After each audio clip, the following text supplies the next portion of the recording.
buenas tardes, gracias a los que habéis venido, a los que no han venido también, gracias por no haber venido. Y bueno, los que estáis aquí me conocéis, soy el editor de SND Editores y vamos a presentar este libro de Sergio Ramelli, Víctima del odio comunista. Bien, es verdad que yo tengo que reconocer que cuando a mí me llega la traducción a través de Álvaro Peñas de este libro, de una editorial italiana, yo no conocía el caso de Sergio Ramelli, ¿vale?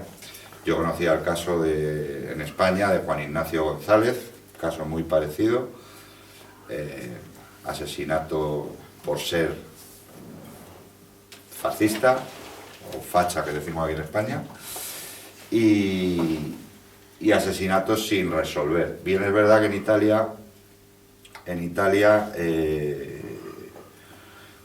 ahora lo explicará Álvaro mejor, que en Italia resolvieron el caso pasado mucho tiempo, las penas no fueron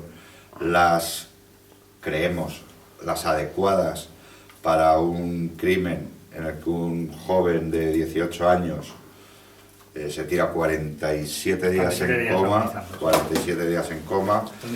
En esos 47 días la familia recibe scratches en su casa como con pintadas, con manifestaciones de que los fascistas fuera de allí.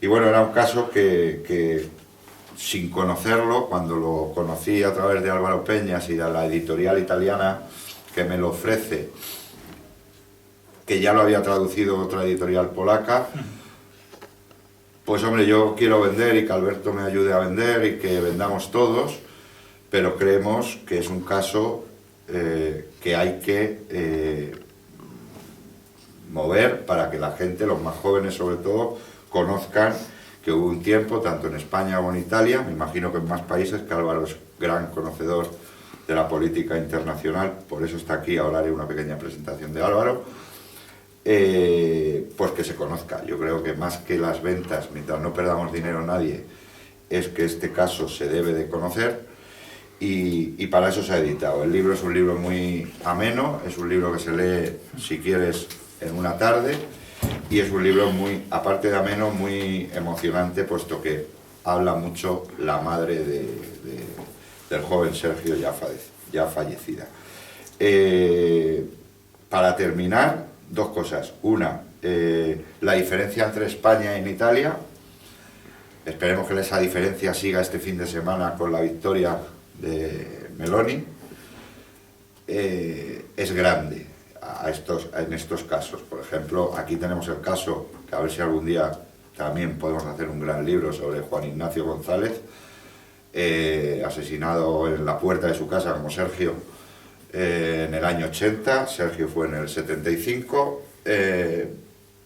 En Italia Sergio tiene una calle o varias calles, ahora Álvaro seguro que lo dice, un parque, creo recordar, y este último marzo, o abril, que es cuando hablan recuerdan el asesinato de Sergio Ramelli. Este último abril, la que va a ser presidenta de la República de Italia, si Dios quiere, Giorgia Meloni, estuvo en el acto, fue criticada por haber ido al acto de conmemoración de la muerte de un fascista, pero también estuvo el alcalde socialista de la ciudad italiana en cuestión, lo que demuestra que, Milán, me está soplando Álvaro, lo que demuestra que, bueno, pues dentro de que hubo un tiempo, unos años de plomo que sufrimos los italianos y los españoles, pues unos han decidido cerrar bien la herida conmemorando a todos. Aquí no, aquí las heridas las abrimos para decir, pues como decía el subtítulo de este libro, que se cambió por petición de la editorial italiana, se iba a titular Sergio Ramelli, matar a un fascista sale gratis, ¿no? Pues aquí en España no es que sale gratis, es que tiene premio. Entonces, bueno, es la diferencia que quería marcar entre nuestros amigos italianos, que aquí tenemos al amigo Paparelli, que Paparelli se apunta a todas, porque es italiano, es argentino, es español. Le sale puta madre. Le sale puta madre. No puedo nada. Cuando gana España, dice, yo soy español. Cuando gana Argentina, yo soy argentino. Buenos equipos, además. Sí. No está mal, Y ahí no está me mal. quedo, ¿eh? Italia, te queda Italia. Bueno, ¿y por qué Álvaro? ¿Por qué Álvaro? Pues porque Álvaro, primero, es colaborador del Correo de España, un gran colaborador como Paparelli. Es el que me ayudó a poder hacer esta traducción. Tradujo y presentó, me parece que en esta casa también, un libro del Sene Editores que se llama Enterrados Vivos. Y ahora está traduciendo uno sobre Stalin, o sea que es un tipo que colabora con nosotros a menudo y bien. Además, en sus colaboraciones en 7NN, la televisión que hoy ha salido en El Mundo, diciendo, o en el ABC, no sé dónde ha salido, que sois los más fachas de España, también colabora allí en 7NN, y luego pues que es un conocedor, junto a Paparelli, de la política internacional, y seguro que ahora os va a explicar el caso de Sergio Romelli mucho mejor que yo, porque como os he dicho al principio, yo lo he conocido desde hace un año. Muchas gracias y espero que los que compréis el libro lo disfrutéis. Gracias. Álvaro, Bueno, no aplaudáis porque si no se va a ver que estamos pocos. no tienes que haberlo dicho. No, esto lo- Bueno, pues buenas tardes a todos, muchas gracias. Bueno, primero comentaros que el tema de esta colaboración para poder llevar este libro adelante, que el libro es italiano, como bien decía Álvaro, pero es a raíz de una editorial polaca. Tengo un amigo que es el que me comenta lo de esta editorial y la posibilidad de este libro, pues poder traducirlo. Y bueno, hay que reconocer ese trabajo también que han hecho nuestros amigos polacos, y además es curioso porque en Polonia este tipo de cosas interesan muchísimo, ¿no? También porque ellos han vivido mucho tiempo bajo el comunismo y saben muy bien lo que es. Respecto a Romelli, yo sí conocía su caso, además en el año 96 fue la primera vez que estuve en Milán, estuve en la calle, en su calle, ahí hay una placa, había una corona, que estaba la corona ya muy, pues había pasado, era en Navidades, entonces la corona estaba muy deshecha, muy seca. Pero bueno, ahí fue cuando me comentaron esta historia. Voy a contaros un poco la historia de Sergio. La historia es, bueno, era un chaval joven, tenía 19 años, estaba en el equipo de fútbol de la parroquia, era estudiante en un instituto técnico porque le estaba haciendo para ser perito químico. Estaba primero en un instituto que se llama Molineri, y bueno, que luego os contaré lo que le pasó en este instituto, y era militante del Frente de la Juventud. El Frente de la Juventud. Si me permites, sí. No sé si lo vas a contar o no, al Frente de la Juventud le extrañaba su pinta con el pelo largo, Sí, ¿no? Sí, bueno, sí. Cierto, ¿no? Pero bueno, era un pelo de la época. Pero no en el Frente de la Juventud. Sí, no en el Frente de la Juventud, es cierto. Pero bueno, era un militante y bueno, en este instituto en el que estaba sufrió todo tipo de acosos, desde hacerle un juicio en el instituto y hacerle borrar pintadas que había allí, agresiones. De hecho, la situación llega hasta a un punto que al final le acaban cambiando un colegio privado. Porque claro, el instituto no hacía absolutamente nada. A pesar de las denuncias del padre, decir, oye, que a mi hijo le están maltratando, que a mi hijo le está pasando esto, no pasaba nada, ¿no? Estos años, los años 70, hay una violencia muy fuerte por parte de los grupos, sobre todo comunistas, de la extrema izquierda, y bueno, en algunos sitios, como en el caso de este instituto, bueno, lo tenían completamente tomado, y cualquiera que no opinara como ellos, pues tenía un grave peligro, ¿no?, para su integridad física.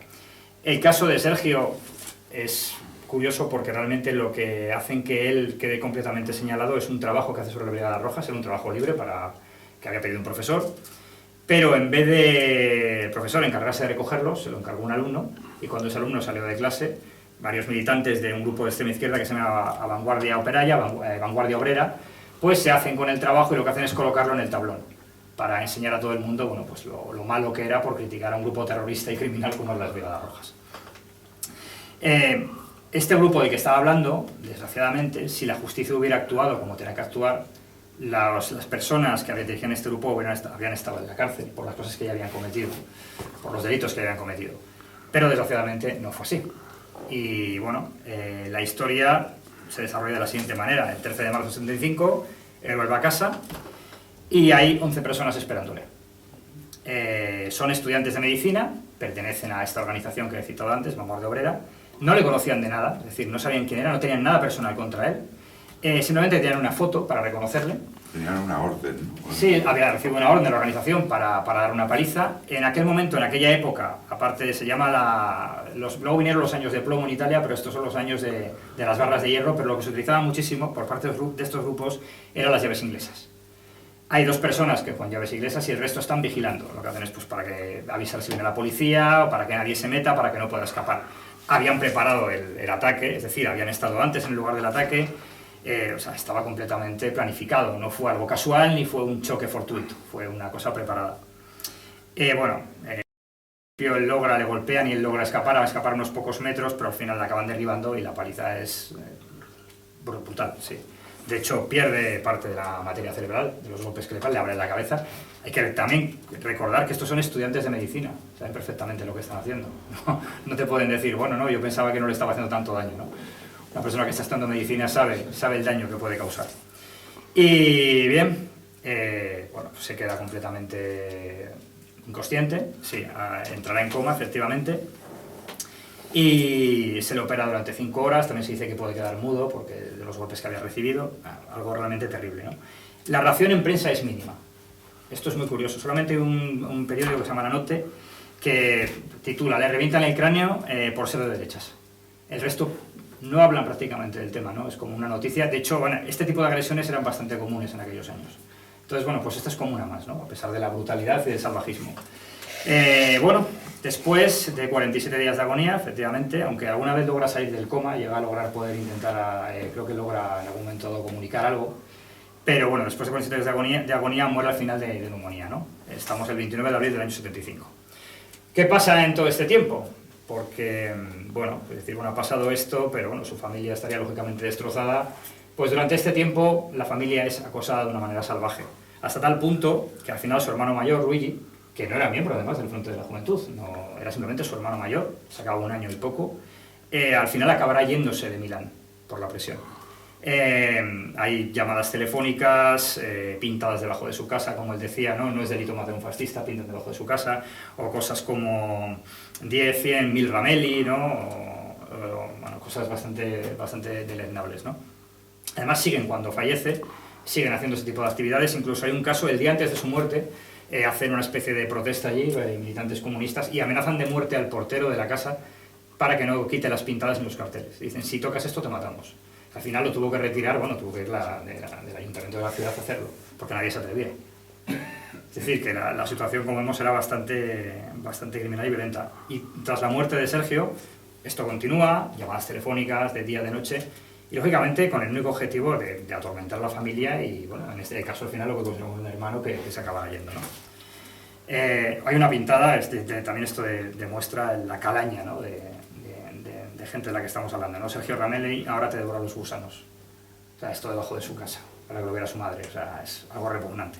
Pero bueno, esto, le estaba hablando del caso en los años 80, pero esto se ha vivido en España y se ha vivido en el País Vasco y se ha vivido muchísimo. Desgraciadamente aquí borramos enseguida memoria y cuando hay intereses partidistas puede por medio, pero hay casos de personas que después de volver del funeral de su hermano, yo he recibido una llamada y decirle tú eres el próximo. Y por esa razón, tantísima gente, por ejemplo, pues se fue de Vascongadas y por esa razón ha habido los gobiernos que ha habido allí durante tanto tiempo. Porque al final alguien, ¿no?, golpea el árbol y otro recoge las nueces, ¿no? Sí. Como decía el señor Arzallus, ¿no? Pero bueno, volvamos a Italia. La muerte, bueno, esta muerte sí tiene más eco en la prensa. Curiosamente, los más favorables a los asesinos son periódicos socialistas. Más incluso que comunistas. Incluso hay algún periódico comunista que califica esto de un crimen deleznable. Es curioso, eso me llamó muchísimo la atención. Los socialistas, que en ese momento, en la situación política que había, le interesaba ese miedo a la derecha, pues evidentemente aprovechan la situación y son los que más defienden, ¿no?, este antifascismo militante. Que esto es bueno explicarlo. Bueno, hay un detalle también curioso, ¿no?, que luego lo veremos cuando hablamos del juicio. Todos dicen que se arrepintieron, de que se quedaron consternados por lo que había sucedido. Lo cierto es que, excepto uno de estos 11, uno sí se quita completamente, desaparece. Dice, yo dejo la política, me quito de aquí, yo no puedo vivir con esto. Bueno, posteriormente uno se suicida y otro se hace drogadicto y se acaba matando en un accidente de tráfico. Eso es posterior. Pero el resto siguen participando en este grupo y de hecho luego serán responsables de un ataque salvaje contra un bar donde paraban militantes del MSI, del Frente de la Juventud, que es también de un salvajismo brutal, es decir, golpeando a la gente en las mesas. Incluso una chica de 16 años la dejaron, prácticamente, no sé si llegó a quedarse inválida, pero vamos, realmente salvaje, cosas realmente bestiales. Pero evidentemente esta muerte no les influyó para nada en su conciencia, ¿no? O sea, que conciencia la verdad no parecían tener demasiado. El antifascismo militante, esto es lo que se utiliza como excusa para justificar este tipo de violencia. Claro, en Italia todo esto lo van a remontar, a hablar de los partisanos, ese tipo de cosas, ¿no? Y les sirve, pues eso, para justificar que lo que ellos consideren un fascista, porque luego en muchos casos cualquiera podría ser un fascista, es decir, las agresiones que se dan en esos años también pegan a liberales, pegan a católicos. Es decir, cualquiera que pudiera estar en contra de su ideología se convierte en un fascista, que es lo que hizo en su día el Comité, lo que hizo en su día la Unión Soviética, cuando crearon aquellos famosos comités antifascistas, cuando se crearon los frentes populares. Es decir, todo aquel que vaya en contra de nuestros designios automáticamente es fascista. Da igual lo que piense. Si estás en contra de lo buenos que somos nosotros, eres malo. No hay vuelta de hoja, ¿no? Bueno, el funeral es prohibido por motivos de orden público. Esto además hay que imaginaros, ¿no?, en una familia, madre y un padre, después de 47 días viendo a su hijo agonizar, y que no puedas celebrar un funeral en condiciones. O sea, es realmente terrible, ¿no? La policía estaba allí, incluso hay enfrentamientos entre la policía y la gente que quiere asistir al funeral. Va muchísima gente... Permíteme ir haciendo anotaciones al paralelismo español. En el entierro de Juan Ignacio González hubo cargas policiales, los padres sufrieron aquellas cargas policiales, no se dejó llevar el féretro a hombros de sus camaradas, todo muy parecido. Sí, se parece bastante. Bueno, lo cierto es que el padre fallece 4 años después, y bueno, como se ha dicho encima, el hermano la madre sí que permaneció en Milán, y luego además fue una mujer que estuvo combatiendo, bueno, pues para que se hiciera justicia con su hijo, ¿no? La investigación, como comentaba Álvaro, es lentísima. Tardan, pues, 10 años. 10 años. Y eso que realmente se suponía que esto era conocido que lo había hecho, pero tardan 10 años. Es curioso que la mayoría de este grupo de Vanguardia Obrera acaban en un partido que se llama Democracia Proletaria, y también resulta muy curioso que posteriormente muchas de estas personas acaban en Los Verdes. Verdia Kovalevi. Lo cual es muy, muy curioso, ¿no? Porque realmente uno ve ciertas evoluciones. Aquí se entiende bien aquello de lo que se dice, ¿no?, de los verdes sandía, ¿no? Los verdes sandía, ¿no? Pero bueno, las detenciones llegan finalmente en septiembre del 85. Y aquí también la reacción de la prensa es bastante... ¿Septiembre del 85? Sí. Ah, del 85, vale, 85, perdón. Sí. 10 años. 10 años. La mayor parte de la prensa trata de entender lo que sucedió y esta detención, o sea, a estas personas han cometido este crimen por el contexto histórico. Lo cual es una forma de justificarlo, ¿no? Es curioso además en este caso también que es el abogado de la familia luego en el juicio será Ignacio La Russa, que fue en su día dirigente del Frente de la Juventud y que actualmente es senador de Fratelli d'Italia. Y que, bueno, además hace un trabajo excepcional en el juicio, aunque como luego bien dices, las sentencias no son como deberían haber sido, ¿no? Se inicia el juicio en marzo del 87. Finalizará, después de todas las apelaciones, en enero de 1990. Bueno, y en el juicio se ve claramente que a Ramelli se le elige simplemente porque se le considera un enemigo, el que hay que matar, o incluso un enemigo de clase, llegan a decir, algo muy, muy típico también del leninismo y de la época soviética.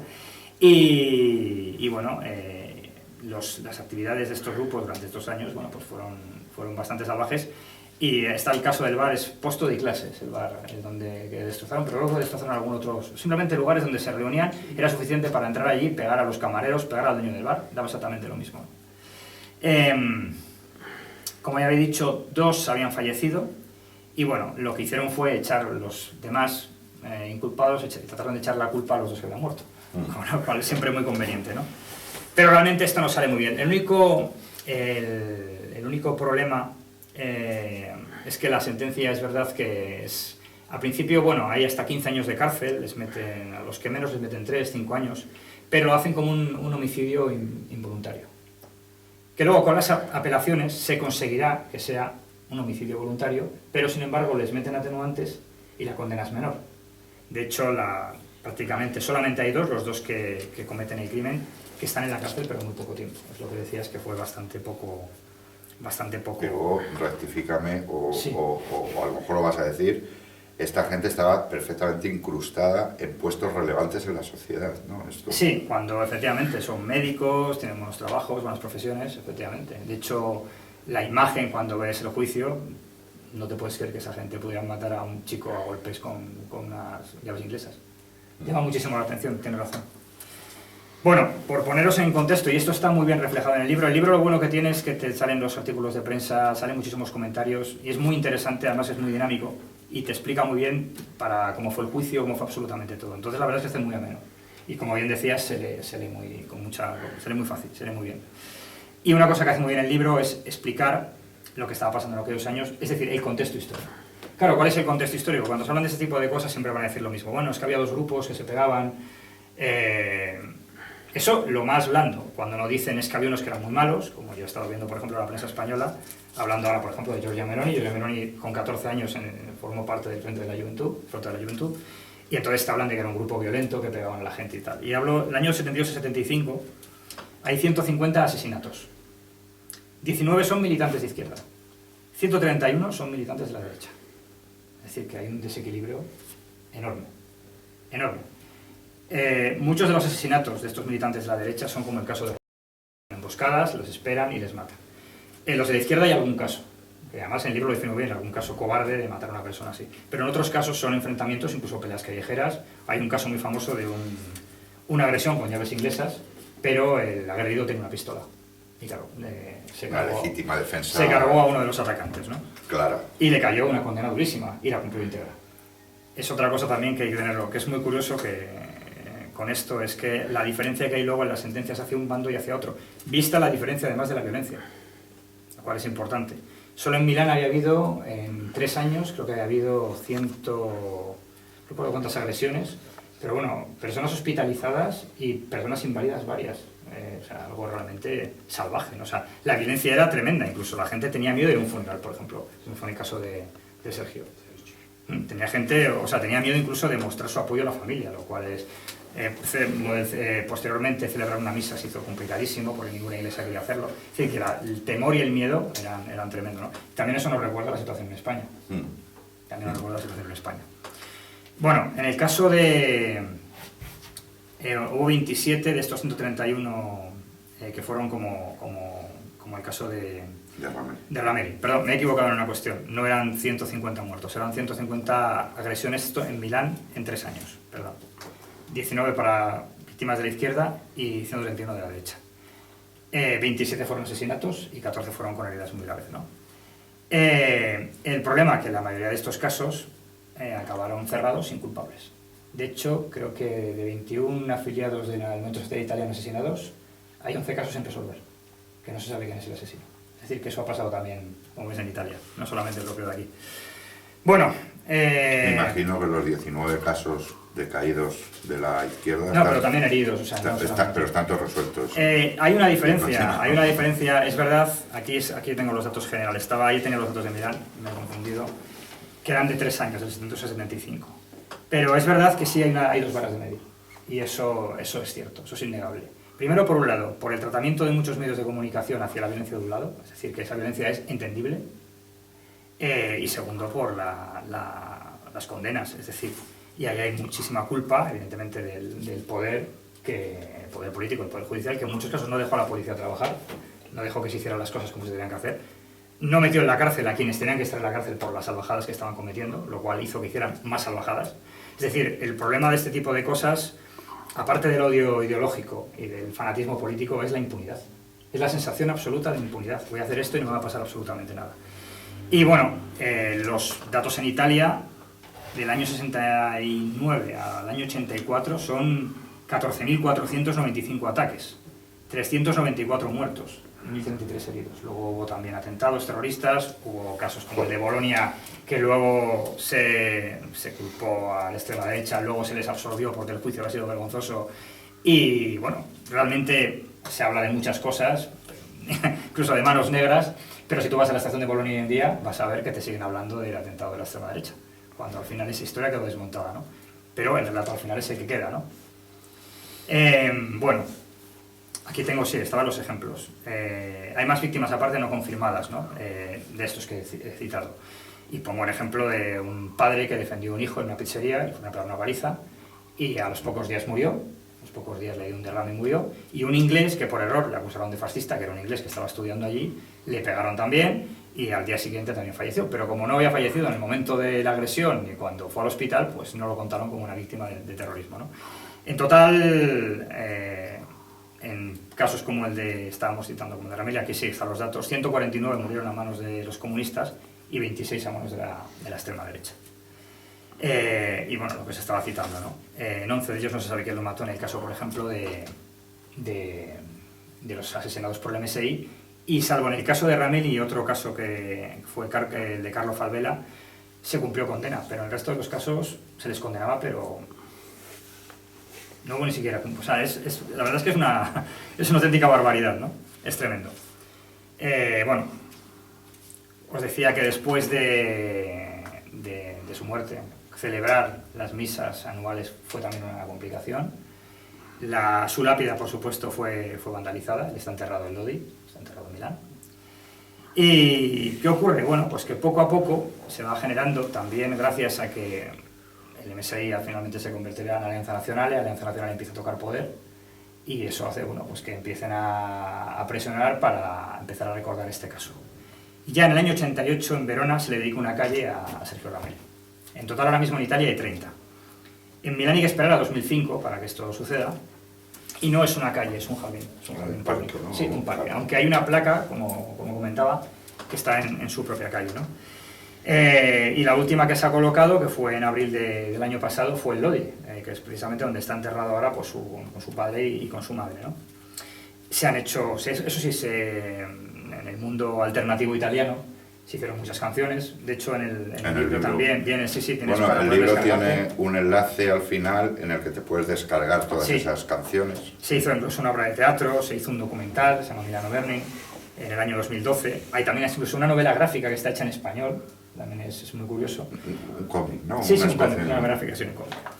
Y bueno, el caso de Ramelli al final fue un ejemplo, ¿no?, de alguien que realmente, porque no era ni una persona violenta, le mataron por pensar de una manera diferente, y claro, ha sido un caso que incluso para los más fanáticos era difícil incluso de justificar, porque realmente no es una parte de la salvajada del crimen, lo que se hace con la familia también es aterrador, ¿no? ¿Qué tiene esto de importante? Él decía que estos casos hay que conocerlos, hay que hablar de este tipo de cosas, evidentemente por una mera cuestión de justicia para empezar, y luego realmente tienen efectos sobre la política de hoy día. Y eso también es curioso y también es importante. Por ejemplo, en esta campaña italiana no ha salido prácticamente en ningún lado, pero en Milán, por ejemplo, una mesa del FBI fue atacada, del Fratelli d'Italia fue atacada por la extrema izquierda. Yo lo sé porque tengo contacto con un concejal, vi noticias publicadas por ellos, pero no ha salido en ninguna parte. Papelli me contaba que hasta hace poco también en Italia, que en total unos 50 militantes de la Lega han sido agredidos. Varios de ellos han sido hospitalizados de palizas por parte de grupos rivales, como les gusta decir, ¿no? En este caso por grupos violentos de la izquierda.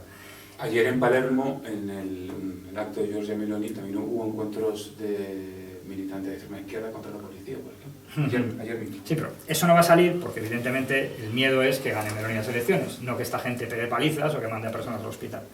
Hay amenazas de muerte, hay absolutamente de todo. Lo que pasa es que no estamos en un nivel de odio como el que hubo en los años 70, ¿no? De tal radicalismo y tanta impunidad. Pero evidentemente ese germen para mucha gente sigue ahí, ¿no? Es decir, está justificado lo que se haga o lo que se deje de hacer. Contra Meloni, de hecho, la campaña ha sido, pues, has citado el caso de asistir, por ejemplo, al homenaje a Sergio Ramelli, que estuvo también el alcalde, como dices, de izquierda de Milán. El socialista ha dicho, pero bueno, a lo mejor no es socialista, de izquierda. Sí, creo que es verde, verde. Pero bueno, el caso es que efectivamente es la campaña contra Meloni. Si uno ve la campaña que se hace política, dice, bueno, hemos retrocedido 80 años en el tiempo, porque no está hablando de problemas actuales, sino que están hablando de que si el fascismo, que si Meloni con 15 años dijo no sé qué de Mussolini, es completamente absurdo. Pero el problema de todo esto es que, bueno, es esa mentalidad y esa forma de hacer política, pues hay gente que la ve útil y eso crea al final estos monstruos, ¿no? Hay que recordar también, hablando por ejemplo citábamos lo del libro de Tito, pero también en ese libro citábamos los crímenes de las Foibe, que no son recordados oficialmente en Italia hasta el año 2004, con el gobierno de Berlusconi, que se crea el Día del Recuerdo el 10 de febrero. Que Tito, que es el responsable de la muerte, pues estamos hablando de entre unos 10.000 y 15.000 italianos, tirados a veces vivos, los tiraban en fosas o los disparaban y los tiraban dentro, tiene la mayor condecoración de Italia, que yo espero que si hay un cambio de gobierno sea de las primeras cosas que tiene a la basura, dado por un presidente socialista. Lo cual es increíble. No solamente no reconoces a tus muertos, sino que encima premias al asesino, ¿no? Y en todo esto es importante, y dentro de todo esto del caso de, bueno, incluso la tumba de Norma Cossetto, o los monumentos de Norma Cossetto, que fue una mujer italiana de 23 años, que porque no quiso ayudar a los partisanos yugoslavos a denunciar a otros italianos, fue violada, torturada y asesinada en una foibe, ¿no? Y es como la víctima más conocida en Italia. Lo importante de esto es que al final este antifascismo militante, todo este tipo de cosas, se siguen viendo desde una manera positiva, se siguen viendo desde una manera casi justiciera, cuando han cometido auténticas barbaridades, incluso han sido mucho más salvajes que el mal al que pretendían combatir. Y, por ejemplo, recordemos hace muy poco lo que pasó con Laura Pausini, aquí en televisión, cuando dicen que cante Bella Ciao, ¿no? Bella Ciao, la canción de los partisanos. Claro, el problema es que aquí se ha hecho todo eso pues como un cuento muy bonito, su cuento. Pero mucha gente no conocerá el caso de Giuseppina Gersi, una niña de 13 años, que porque era una buena estudiante y Mussolini le mandó una carta felicitándola, se consideró que era por eso una fascista o una espía. Con 13 años la pasearon con una M pintada en la cara por el pueblo y después, bueno, la pararon el pelo, la violaron y la asesinaron. Y eso lo hicieron los que cantaban el Bella Ciao. Que evidentemente no todos eran una panda de sádicos asesinos, pero eso pasó y en muchos casos se justificó. Al ritmo. Eso es, sí, al ritmo pero claro, si se pusiera una canción, alguien dijera en televisión, hombre, eres italiana, pues nos vas a cantar una canción, no sé. Volare. Sí, Volare, ¿no? No, yo que sé, una canción de los años 30, ¿no? Sería un escándalo mayúsculo. Pero es que el Bella Ciao es simpático. O sea, no deja de ser curioso, ¿pero por qué? Por el desconocimiento y porque todo eso, y bueno, hay que decir lo que es, y por eso libros como este, sobre el caso de Sergio Ramelli, que es una víctima completamente inocente, porque no hay nada que realmente pueda justificar lo que le pasó. Tampoco lo justificaría que se hubiera pegado un día con un comunista, pero evidentemente su caso es particularmente sangrante, por eso quizás es un caso llama tantísimo la atención, ¿no? Y ha tenido esa repercusión. Y bueno, por eso es interesante contar estas cosas y que se conozcan. Pues yo, como veo que Álvaro ha terminado más o menos, quería hacer tres matices, tres anotaciones a esto. Una de las cosas que ha dicho Álvaro dice un poco lo que he dicho yo al principio en la introducción, es decir, la diferencia entre Italia y España, porque tú dices, cuando el MSI ya pisa moqueta, por decirlo de alguna manera, desempolva todo esto y se pone una calle a Ramelli y se pone... Aquí hay un grupo que ha tocado moqueta y no ha hecho nada por poner una calle a nadie, al contrario, dice que no lo conoce. Es otra de las diferencias entre Italia y España. En segundo lugar, me alegro de que seamos pocos, porque para que veáis que ha sido un acierto el traer a Álvaro a presentar este libro. Álvaro es un tipo que se lo conoce todo de fuera de España. De España no tiene idea, pero fuera de España lo conoce. Uno no es profeta en su tierra, como se suele decir. No es profeta en su tierra.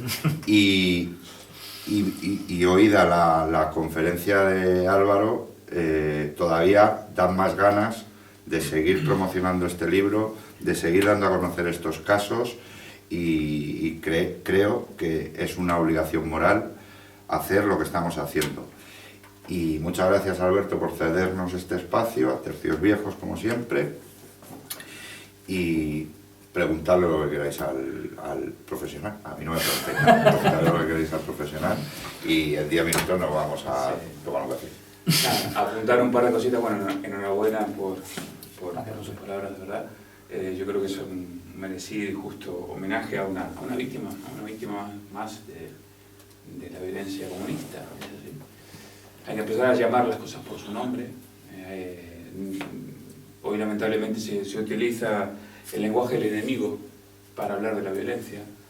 Entonces creo que es momento en darle vuelta a la cuestión. Me refiero a, por ejemplo, cuando se escucha habitualmente, no, es que fulano de tal o mengano por un acto de violencia es un fascista.